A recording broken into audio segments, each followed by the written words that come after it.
Shivering किस वजह से हो सकता है shivering?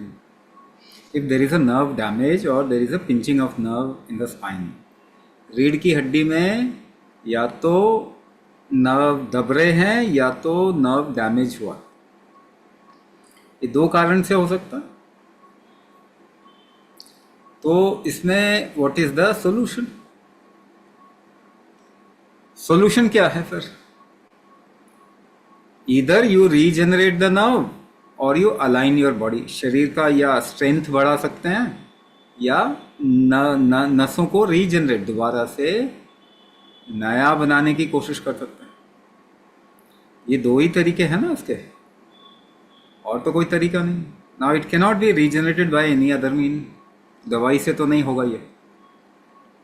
I will give you an example, मैं आपको एक एग्जांपल देता हूँ। मान लीजिए आपके हाथ कांप रहे हैं और आप पकड़ना चाहते हैं, इसको रोकना चाहते हैं, you want to hold the shivering. How do you do it? What do you do? If somebody else is holding your hand and shaking it, अगर कोई दूसरा आपका हाथ पकड़ के हिलाए, उसको रोकना चाहते हैं, कैसे रोकते हैं? How do you hold it? अपने शरीर को थोड़ा टाइट करेंगे, पीछे क्या होगा? सांस रोकेंगे। You will have to hold your breath. The more you tense your body, the more breath hold has to happen, only then the tensing will happen.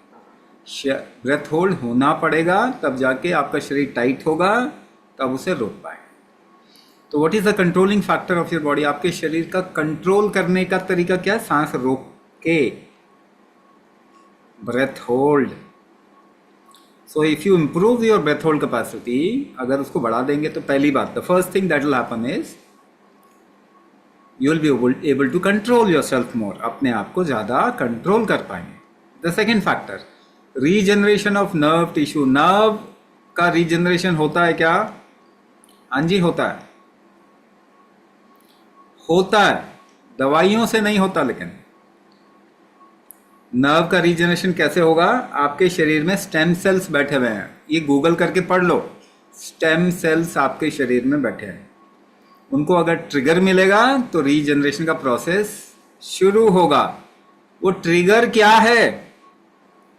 आप कोई भी काम जब करते हैं, when ever you make any kind of an effort, if it is a little more than your capacity, आपकी क्षमता से थोड़ा ज्यादा जोर लगाने की कोशिश करेंगे तो सांस रोकनी पड़ती है आपको।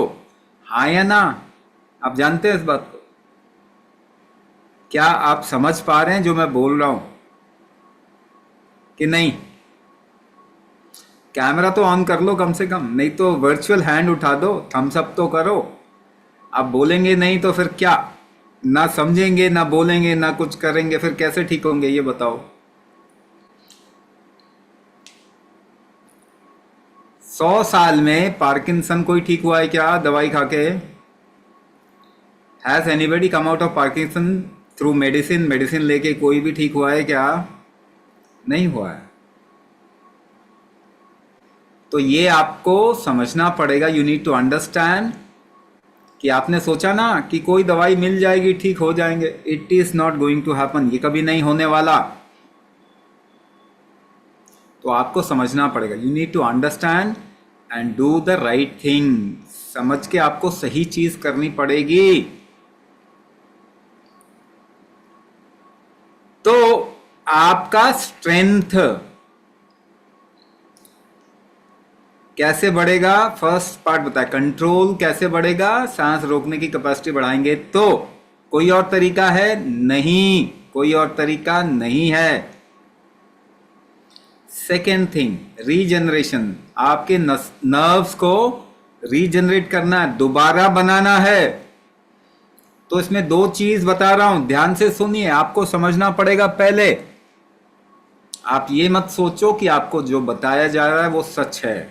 आप अपने एक्सपीरियंस से समझो, अपने अनुभव से समझो। You learn through your experience. तो ये थोड़ा ज्ञान वाली बात है। स्टेम सेल्स होते हैं, आपको नहीं मालूम होते हैं, मगर गूगल में पढ़ लेंगे तो थोड़ा पता चल जाएगा। क्या वो सही कह रहे हैं? हमें नहीं मालूम सही कह रहे हैं कि नहीं कह रहे, लेकिन एक चीज है जो हम जानते हैं, दैट वी नो, जब भी आप कोई भी जोर लगाते हैं, सांस रोक के लगाते हैं, वजन उठाना, you have to lift weight, you have to pull push do anything, कुछ भी काम करना है शरीर से आपको सांस रोक के। चेयर से भी उठते हैं तो कैसे, बिस्तर से उठते हैं, क्या हुआ, सांस रोक लिया।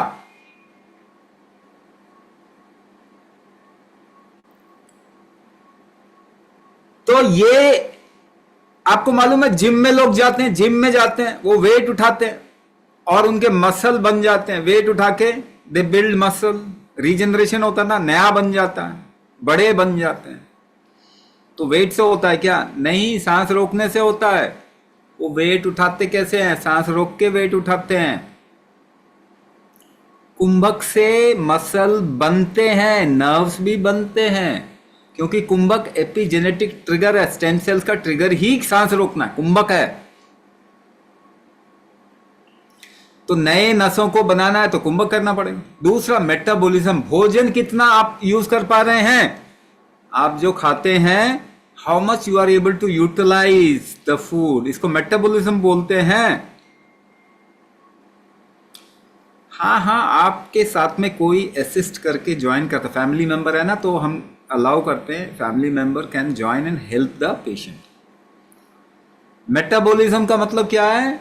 How much food your body is able to use, कितना यूज कर पा रहा है भोजन को। आपके दादा दादी कितना करते थे? 70% तक कर लेते थे। आप कितना करते हैं? 30-40% करते हैं। 30-40% जो खाते हैं ना, 30-40% ही यूज कर पाते हैं। किस आधार पे यूज करेंगे?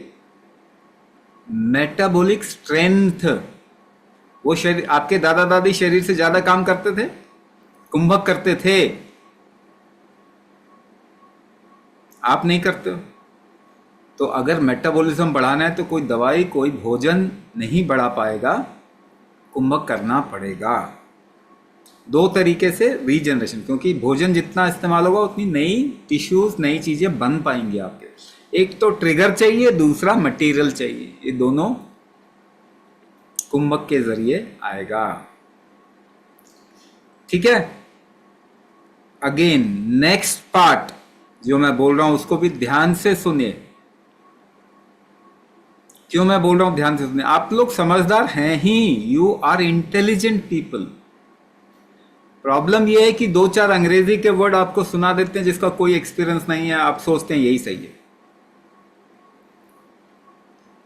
जो आपको कोई भी ज्ञान दे रहा है उसको पूछो, आपने हेल्प किया पार्किंसन के पेशेंट को? कितने पेशेंट निकले हैं? 100 साल का विंडो नहीं निकलता है। मगर एक बात है, 1 से लेके 3 साल तक आप में से कई पार्किंसन के पेशेंट इस प्रॉब्लम से निकल सकते हैं अगर कुंभक करेंगे तो 100% निकल जाए। नहीं भी निकलेंगे तो 60-70% अगर आप ठीक हो जाए तो क्या बुराई, उसमें कोई बुराई है क्या?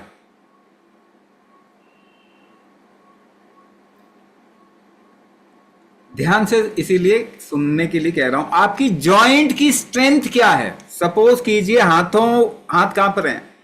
सर्वाइकल रीजन, यानी गर्दन और उससे नीचे रीढ़ की हड्डी कमजोर हो गई, वहां नस दब रही है, हाथ कप रहे हैं। जॉइंट कहीं पर भी है आपका, चाहे एल्बो जॉइंट हो, चाहे रिस्ट का जॉइंट हो, कंधों का जॉइंट हो, या फिर रीढ़ की हड्डी के बीच में जॉइंट होता है। जॉइंट का स्ट्रेंथ अगर आप बढ़ा देंगे, शक्ति बढ़ा देंगे, तो काफी हद तक प्रॉब्लम वहीं पे सॉल्व हो जाए। तो आपको यह समझना पड़ेगा कि जॉइंट की शक्ति, स्ट्रेंथ होता क्या है।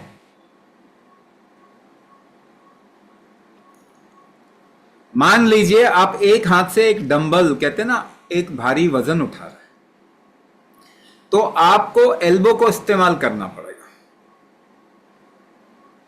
पड़ेगा ना। तो उससे कितना वेट उठा सकते हैं? लेकिन छोटा वेट तो आप उठा लोगे, थोड़ा वेट बढ़ाते जाओ तो क्या पता चलेगा, आपको उसी अनुपात में सांस रोकनी पड़ेगी। तो जॉइंट की स्ट्रेंथ को बढ़ाने के लिए आप वैसे ही सांस रोकते हैं, तो क्या प्रैक्टिस करके जॉइंट की स्ट्रेंथ क्यों नहीं बढ़ाते? फिर मैं सवाल ये कर रहा हूं। कर सकते हैं तो करना पड़ेगा। तो आपकी जॉइंट की स्ट्रेंथ जैसे इंप्रूव होगी तो नस जो दब रही है कहीं पे और उसकी वजह से कंट्रोल नहीं आ रहा तो वो ठीक हो जाएगा। 3 तरीके से सॉल्यूशन बताया ना मैंने, 3 तरीके से सॉल्यूशन बताया और ये चीज हर जगह लागू होती है। आप कोई भी क्वेश्चन पूछो, यही 3 सॉल्यूशन। आप कोई सवाल पूछो, मेरा हाथ कप रहा है, मेरे बाएं तरफ में प्रॉब्लम है, मेरे पांव कप रहे हैं, मेरा कुछ और हो रहा है, मेरा डोपामिन खा के किसी का कुछ नहीं हुआ आज तक, 100 साल में किसी को रिवर्सल नहीं हुआ। लिवोडोपा या सिंडोपा आप जो भी खाते हो, तो हम आपको आपका जो केमिकल ट्रीटमेंट लेने के लिए कोई भी मनाही नहीं कर रहा, आप जो मर्जी करो, मगर कुंभक के बगैर आप ठीक नहीं होगे। सिर्फ इतनी सी बात आपको बता रहे हैं।